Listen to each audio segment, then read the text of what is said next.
Welcome back to my channel, where we uncover the truths TLC never aired and the lies that tore the Brown family apart.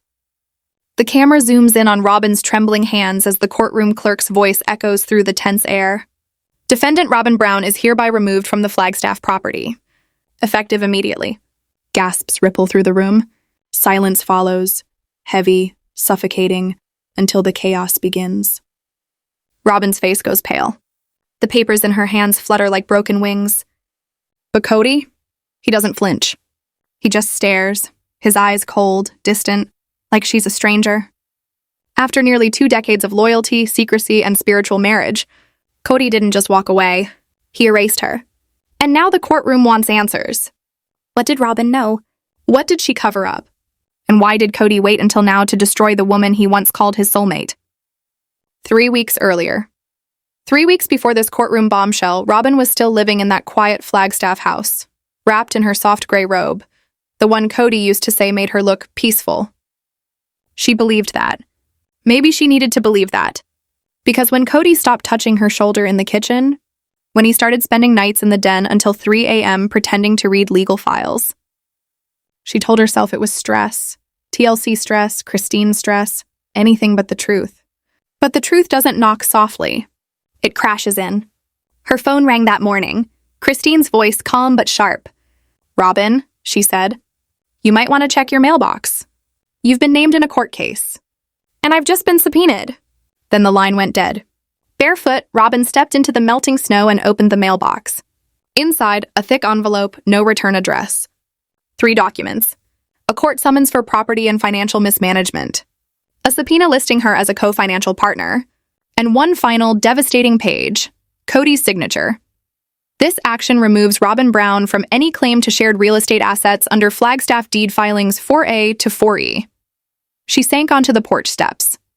How do you fight a war when the person beside you has already fired the first shot? The confrontation. That night, Kody came home humming. Yes, humming like nothing had changed. Robyn just watched. The moment his keys hit the counter, they didn't land in the usual bowl.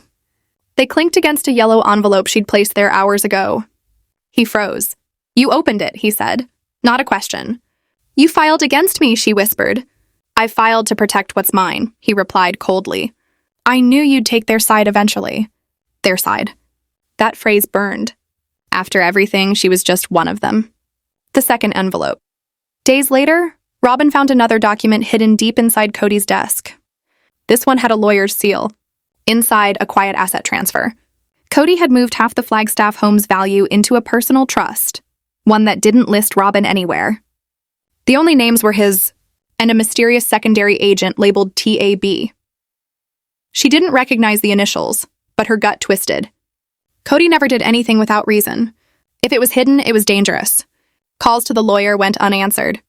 So Robyn drove to Mary's. The last time she'd stood on that doorstep, there were cameras, fake smiles, and stiff hugs. This time, just silence. Mary opened the door slowly.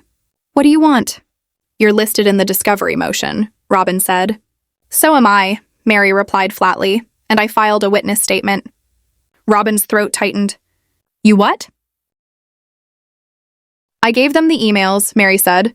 "The ones Kody sent to TLC about cutting your screen time, about keeping the focus on him." Robyn's face drained of color. She remembered those emails. She told him not to send them. He did it anyway.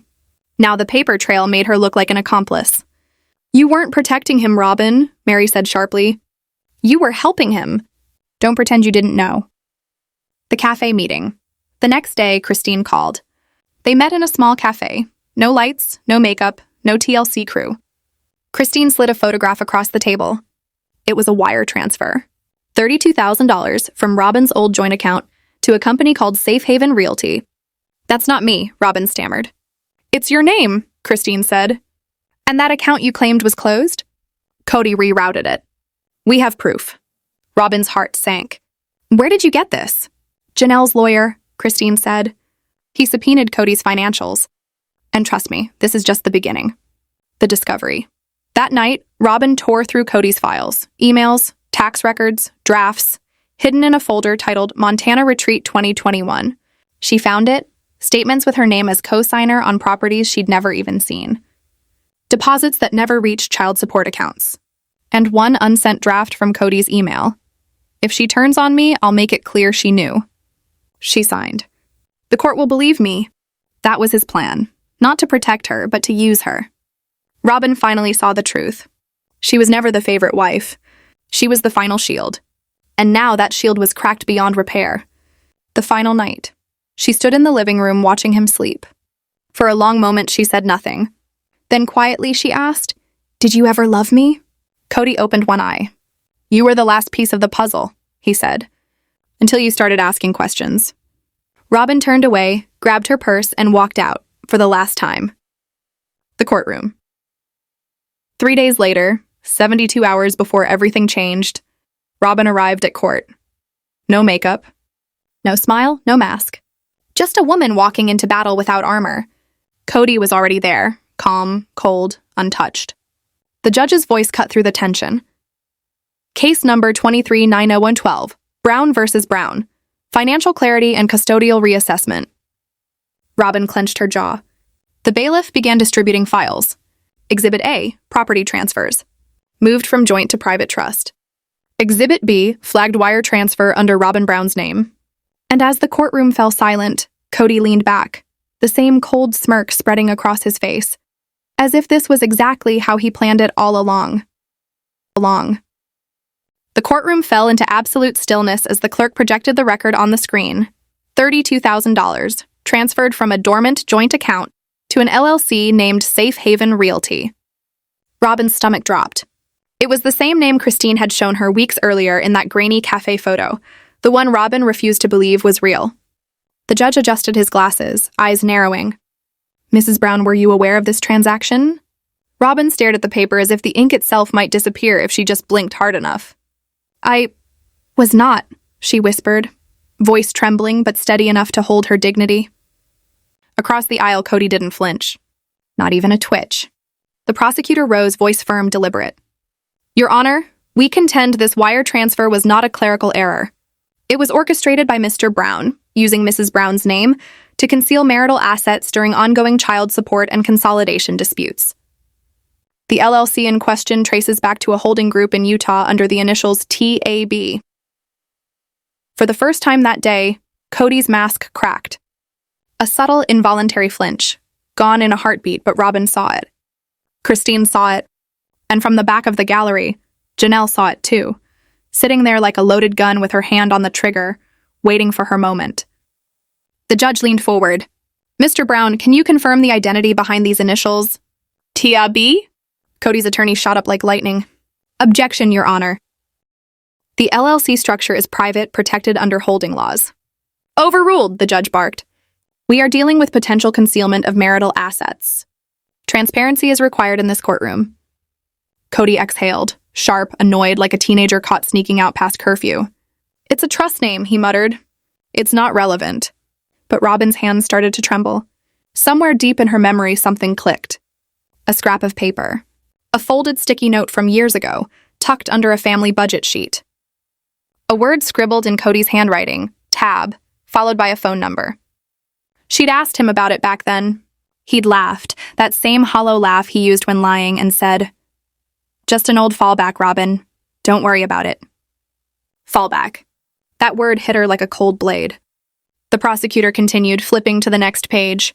"In addition to this transfer, Your Honor, we've uncovered altered property ownership records, showing Mrs. Brown was removed from the Flagstaff home title without notification. Furthermore, Mr. Brown transferred custodial leverage to himself." Robyn blinked, confused. "Custodial leverage? What are you talking about?" Christine leaned forward in the gallery and whispered, just loud enough for Robyn to hear. "He filed to become the primary parent of Solomon and Ariella." The color drained from Robyn's face. Kody hadn't just pushed her out of the marriage. He was preparing to take her children too. The room started to spin. The judge flipped to the next section of the file. "We have a third exhibit," he said. "A sealed envelope submitted by the minor children through the court liaison. The defense filed a motion to suppress, but I am inclined to open the record." Kody bolted upright. "They're kids. Their letters shouldn't count. Sit down, Mr. Brown." The judge snapped. "Your family isn't a reality show anymore. It's a legal dispute, and your children's voices matter here." Robyn's breath caught. The bailiff opened the envelope, unfolded the note, and began to read. She recognized the handwriting instantly. Ariella's uneven loops, Solomon's blue ink pen. The letter was short. I don't like when Mommy cries all night and locks her door. I don't like when Daddy says bad things about her in the hallway. I want everyone to stop fighting. I miss Garrison. The courtroom froze. Christine's eyes welled up. Janelle covered her mouth. And for the first time all day, Kody's expression cracked. Not from guilt, but from fear. When a child says, I miss Garrison, the entire courtroom remembers the one voice that will never testify again. The prosecutor took a slow breath before continuing. Your Honor, we believe the emotional trauma described by these minors stems directly from deliberate manipulation, financial, emotional, and environmental, orchestrated by Mr. Brown, while Mrs. Brown was kept isolated and unaware. That's not true, Kody shouted. She knew everything! Bang! The judge slammed his gavel. One more outburst and you'll be escorted out, Mr. Brown. The courtroom was collapsing around him now, not just legally, but publicly. His empire, his image, his control, unraveling before the same women he spent years silencing. Christine stood, voice steady. Your Honor, we'd like to introduce Exhibit D, a sealed folder provided by Janelle Brown. All eyes turned. Janelle rose slowly, walked to the front, and placed a brown file gently on the judge's desk. She didn't look at Kody. She didn't look at Robyn. These, she said, are estate planning documents from 2019. They show that Robyn's name was removed from inheritance designations long before this case began. Mr. Brown forged my signature on those updates. I didn't discover it until last month. A ripple of shock moved through the courtroom. Forgery, a sealed estate, and a favorite wife who'd already been erased years before she realized it. The judge flipped through the folder in silence, then looked up sharply. Forgery is a criminal offense, Mr. Brown. Kody's mouth went dry. Robyn sat frozen, her mind unraveling faster than her breath could catch. This wasn't a single act of betrayal. It was years of planning, quiet, patient, deliberate. The prosecutor turned to Robyn one last time. Mrs. Brown, do you still believe your husband protected your interests? Robyn's eyes filled with tears, but she didn't cry. Not this time. No, she whispered. He protected his legacy and erased me from it.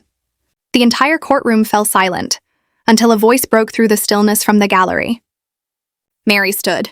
No microphone. No hesitation. He erased all of us. The judge exhaled heavily. Court is in recess. Kody stormed out first. Christine reached over and grabbed Robyn's wrist, whispering sharply, You saw his face when TAB came up. Robyn nodded, barely breathing. Christine leaned in close, her voice cold as ice. It's not a company, Robyn, it's a name. It's not a company, Robyn, it's a name. Today, everything changes. The truth about Kody Brown's secret isn't buried in documents or land deeds. It's walking, breathing, and dangerously close to blowing everything apart.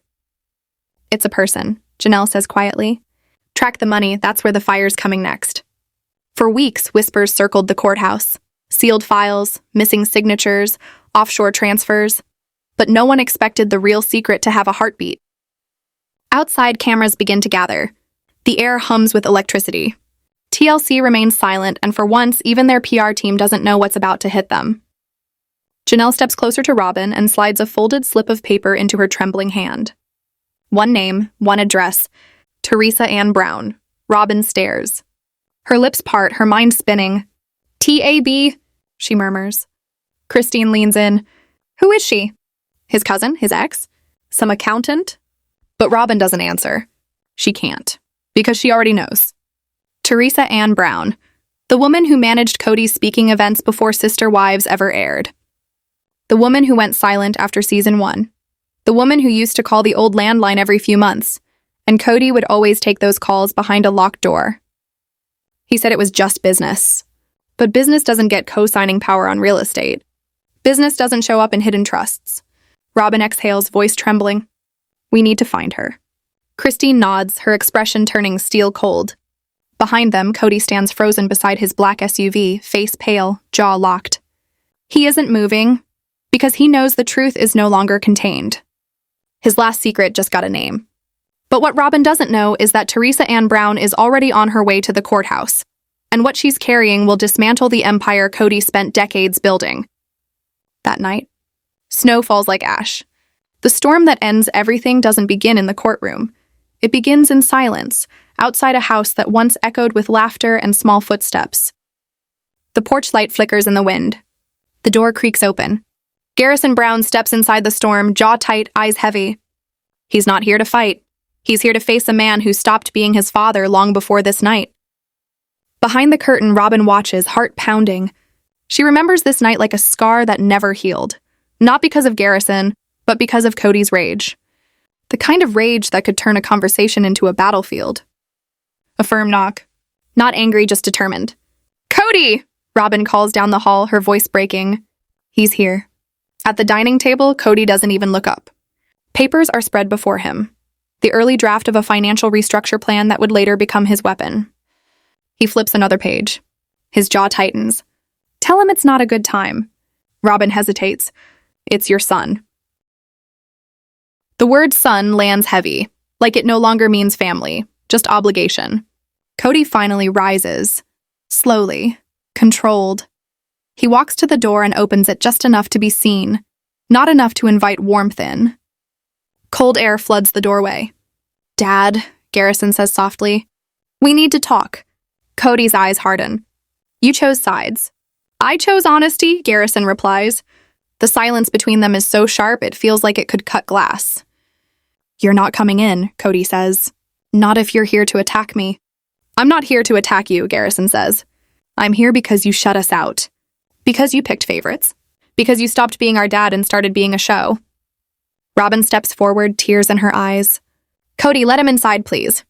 But Kody steps in front of her, blocking the view, blocking the boy who only wanted to be heard. "You listen to me," Kody growls. "I gave this family everything." "Every dollar, every plan."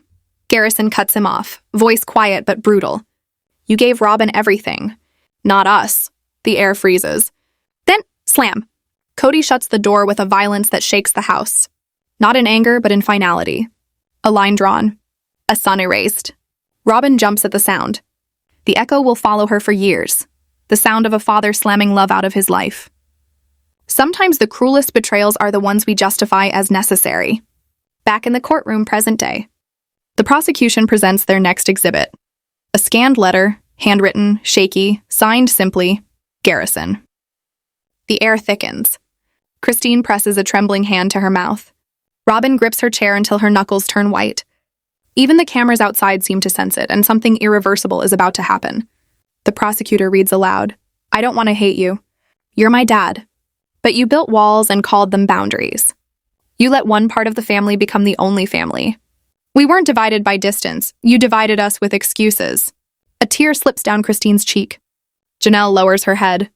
"I tried to talk to you. I tried to forgive you. But you shut the door. You didn't just shut me out. You shut out the chance to fix this. If anything ever happens to me, I want this written somewhere. Not because I blame you, but because I hope one day you understand how much love you pushed away." The courtroom is silent.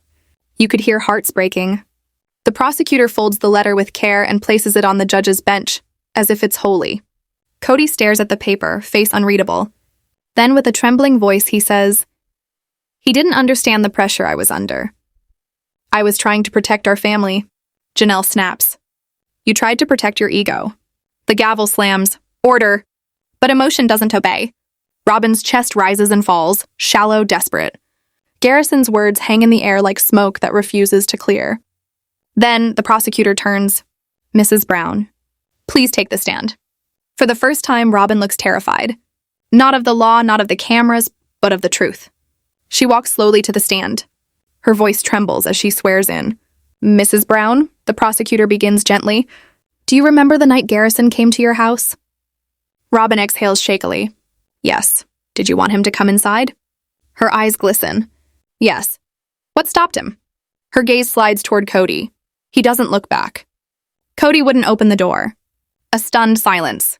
"What did he say to you afterward?" Robyn swallows hard. "He said he made his bed. Let him lie in it." The prosecutor's voice softens. "And you agreed with him?" Robyn blinks back tears. Her voice breaks. "I thought I had to." Breaks. "I thought I had to." This is the moment the illusion shatters. The moment the courtroom stops being about money, property, or fame, and turns into something far darker. Truth. A pause. A dangerous pause. Robyn's voice trembles, caught between confession and collapse. "I didn't know what to do," she says. I thought he was protecting us." Across the aisle, Christine whispers under her breath, just loud enough for the cameras to catch it. "We weren't the ones who needed protecting." Robyn's eyes glisten. Her hands twist together on the stand. "That night," she continues, "I told myself Garrison was just angry, that he didn't understand, that we were trying our best." She closes her eyes, voice breaking like thin glass. But deep down, I knew something was breaking, and I didn't fight hard enough to stop it. The prosecutor watches her carefully. "Did you ever believe Kody would turn on you?" Robyn's gaze drops. "No," she whispers. "I never believed that." When her eyes lift again, they find Kody's, and in that split second, the courtroom goes still. It's not love. It's not anger. It's recognition. "I know now," she says softly, "that he already planned to." Her voice cracks, fragile but defiant. Loyalty doesn't break in one moment. It erodes slowly in the silences where truth should live. Then the door to the courtroom opens. A murmur ripples through the gallery. A woman steps in, quiet, composed, a folder tucked beneath her arm. The court attendant leans toward the judge, whispering something that changes the air in the room. The judge nods solemnly. This hearing will recess for 15 minutes. Court acknowledges the arrival of witness Teresa Ann Brown. Every head turns. Even Kody stops breathing, not in shock but in dread. Robyn's heart clenches. She recognizes that face instantly, calm, collected, but dangerous in its certainty. Memories crash through her mind.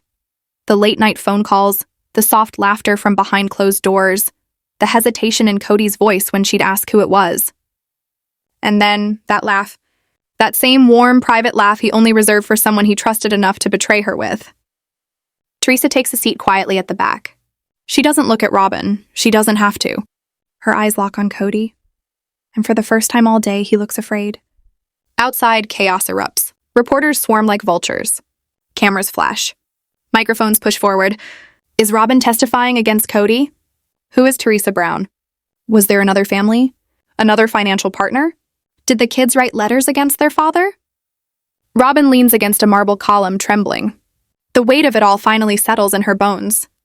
Christine walks up, her expression softer than it's been in years. "You did the right thing," she says quietly. Robyn shakes her head. "No, I waited too long." Christine pauses, her voice fragile, almost breaking. "Sometimes we don't see the damage until we're standing in the ruins." Robyn's eyes fill with tears. Do you think they'll ever forgive us?" Christine looks away, eyes wet. Some wounds don't heal, Robyn. They just stop bleeding. The courthouse doors open again. Janelle rushes toward them, breathless. "Teresa brought documents," she says. Christine stiffens. "What kind of documents?" Janelle's voice drops to a whisper. "Financial communications. A full ledger." Robyn's heart slams against her ribs. Why would she turn on him? Janelle sighs, weary. "Same reason we did. Eventually, he does to them what he did to us." They turn toward the steps. Teresa stands there, alone, poised, unflinching. She doesn't look like revenge. She looks like justice wearing a calm face. Robyn approaches her slowly. "Why now?" Teresa's voice is quiet but sharp enough to cut through the winter air. "Because he thought I'd stay silent. He always thinks we'll stay silent." Robyn swallows hard. "And the trust? The initials? The money? Was it for you?" Teresa hesitates, her composure cracking just slightly. "No," she whispers. "It was for our daughter." The world seems to stop. Silence falls, heavy, suffocating, endless. Christine gasps. Janelle's jaw drops. Robyn takes a step back like she's been struck. Kody didn't just betray her heart. He built another life. Another loyalty. Another legacy. Every secret eventually demands light, and this one arrives like thunder. Inside, the bailiff calls out, "All rise!" Teresa walks past them into the courtroom. Robyn's world fractures, not from shock, but from clarity. Because betrayal doesn't end when the truth arrives, and it begins there. The courtroom doesn't feel like justice anymore. It feels like a funeral. A distorted echo of what used to be a family built on love, now buried under ledgers, wire transfers, secret trusts, and children who no longer recognize the people who raised them. Robyn's hands tremble again. Not because of the money, not even because of Teresa, but because she knows what's next. The letters. The judge clears his throat and leans forward. We will now review exhibits E, F, and G, he announces gravely. Letters from the minor children of the marriage, Solomon Brown, Ariella Brown, and Dayton Jessup.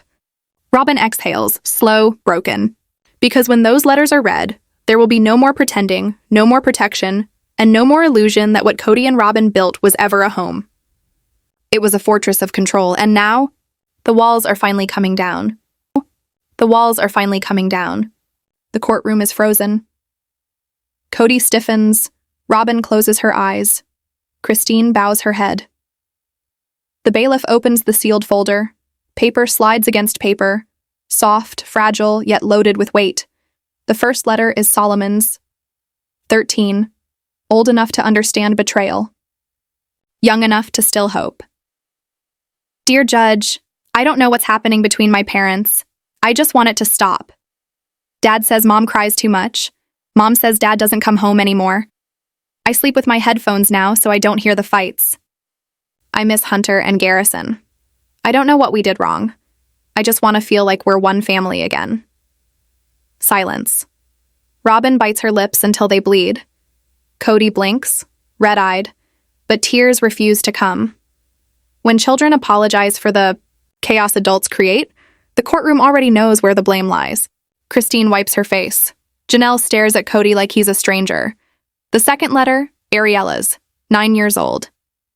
I want Mommy to be happy. She used to sing in the mornings, but now she stays in her room. Daddy says she's dramatic, but when I ask her to come play, she hugs me too long and says she's sorry. I don't want her to be sorry. I want her to be happy. Can you make her happy again? Robyn can't hold it. The sob escapes her throat, uncontrollable. The courtroom watches, not in judgment, but in sorrow. Even the judge lowers his head. Kody leans back, face blank, jaw tight, ice where guilt should live. Dangerous, deadly. The final letter, Dayton. Technically an adult, but he wanted his voice heard.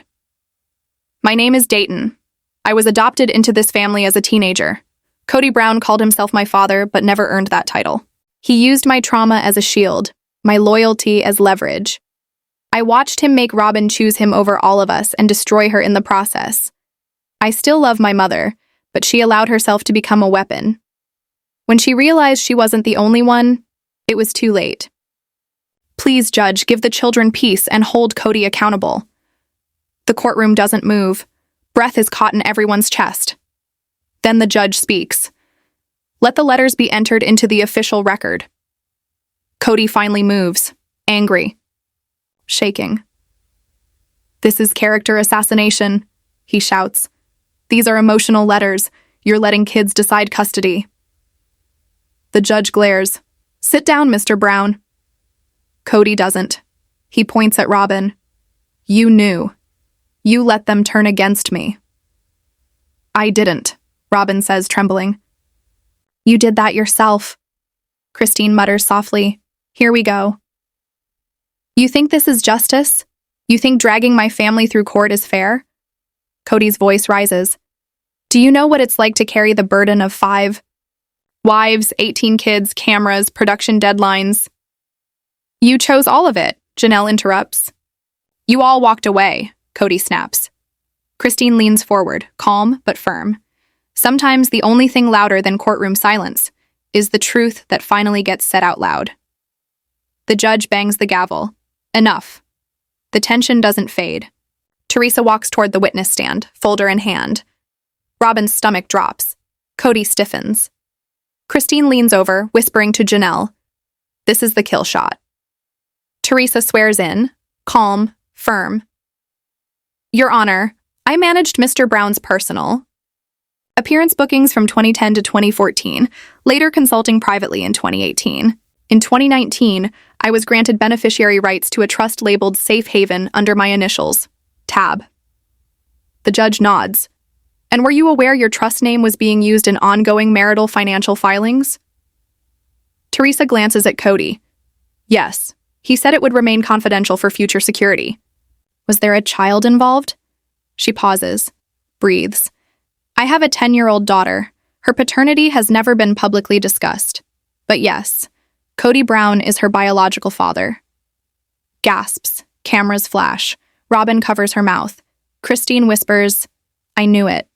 Janelle leans forward, stunned. Teresa continues, quiet but sharp. "I stayed silent because I believed his plan. He said Robyn would always be protected, that he was building something for all of us." Kody stares at the floor, absorbing it. No denial, no words. So this trust, the one that removed Mrs. Brown from asset claims, was being used to shelter funds for an unacknowledged child? "Yes, Your Honor." Christine turns to Robyn. "You were never the favorite, just the placeholder." Robyn's chest tightens.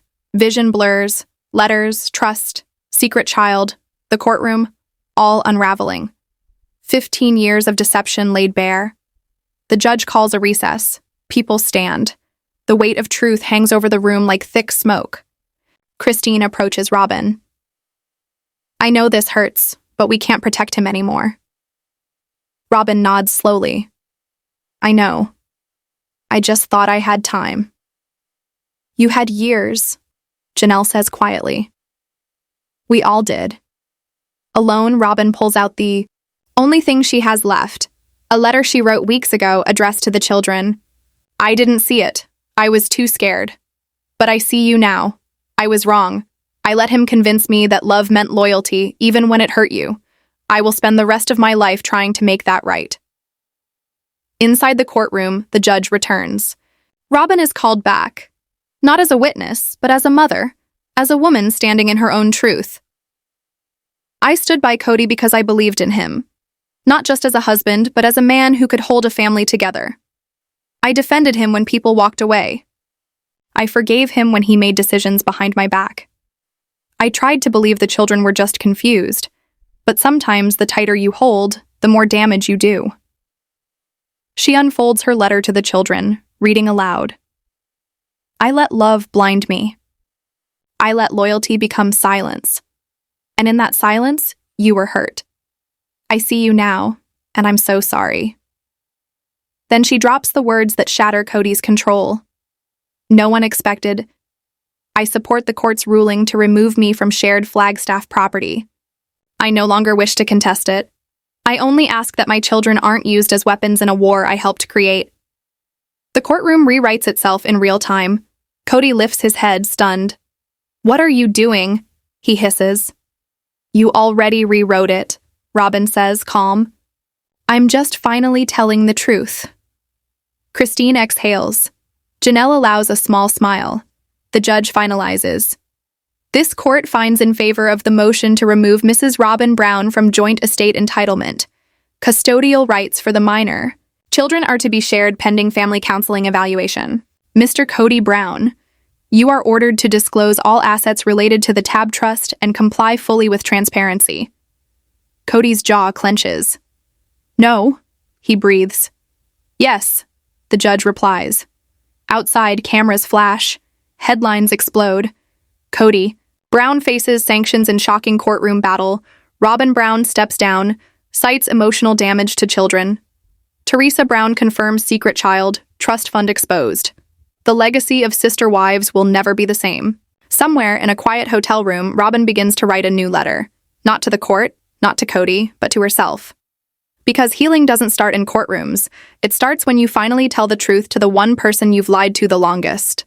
Yourself.